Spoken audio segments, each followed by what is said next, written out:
So today I've got another water damaged engine video for you.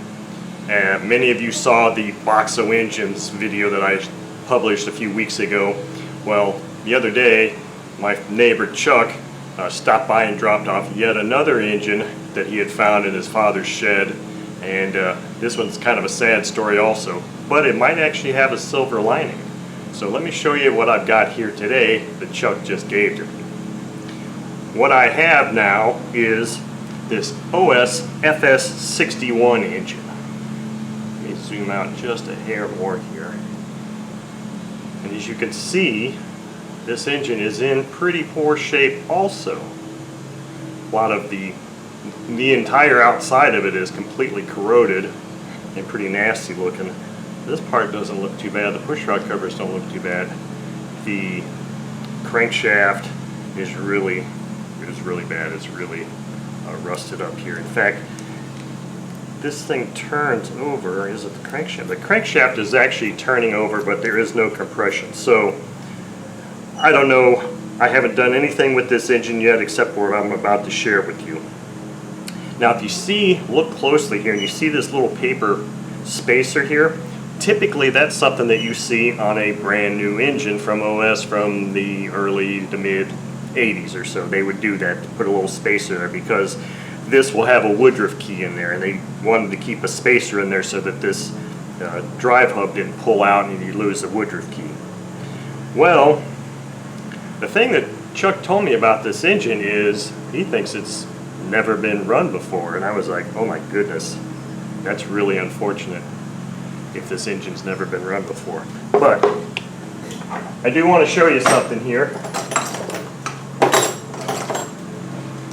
because I did remove the exhaust header when he first gave it to me, because I was curious. It's hard to sit here and have this engine in my hand and not want to start messing with it, waiting on making a video for you guys. So this is the earliest chance I could get to make a video. But if you look in here, I am pretty convinced that he's right. This is a never run engine before.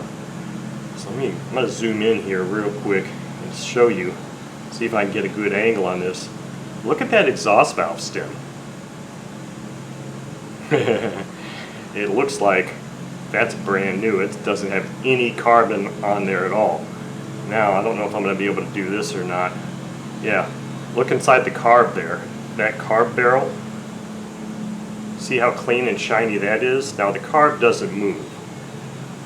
But that doesn't surprise me based on what this area looks like here. But it doesn't look like it's all that nasty. So, the last thing I'm going to do on this video is I did remove these already, the rocker cover screws and a rocker cover, because I was curious. That was as far as I decided to go with it before trying to make a video to show everybody here what the condition of this engine was prior to me doing anything with it. Oh man. These screws are all in pretty bad shape. Okay, so here is the reveal on this. Now I'm not sure how well I'm going to be seeing this in this lighting here. Let's rotate this through. Okay, so the intake valve is moving, but the exhaust valve is not. And it looks like it's just stuck down, because the push rod is, the tappets are moving. Oh, I'm sorry, I didn't have it in frame there.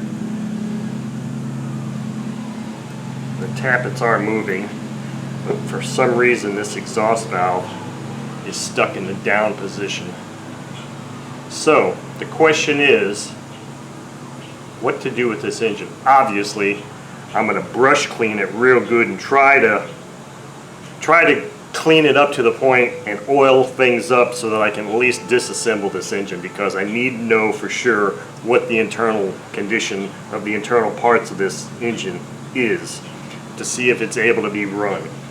If the internal parts are good enough condition that I think this engine can be run, I'm probably not going to mess with cleaning this up too much on the outside. Maybe just brush cleaning and get all the major stuff off, and seeing if I can get it running. Now this high-speed needle is completely locked up.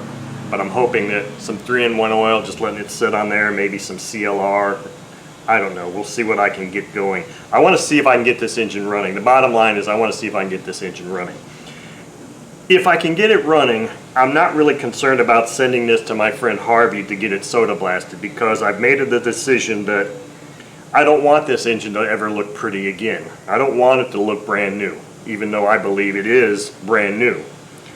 I want this to be a testament or a tribute to Chuck's father, and a testament to OS quality, that even though an engine can look just like this, look this badly corroded on the outside, it can still be run. That's my goal for this engine, is to get it running and just not have it look pretty. As, like I said, as a tribute to Chuck's father, so that we can at least get it running, and to see if OS engines can be made to run after sitting for many, many years like this. So that's the goal, and that's the video for today. Hope you enjoyed watching, and I can't wait to actually start doing something with this engine. So let's see what we can get going with it.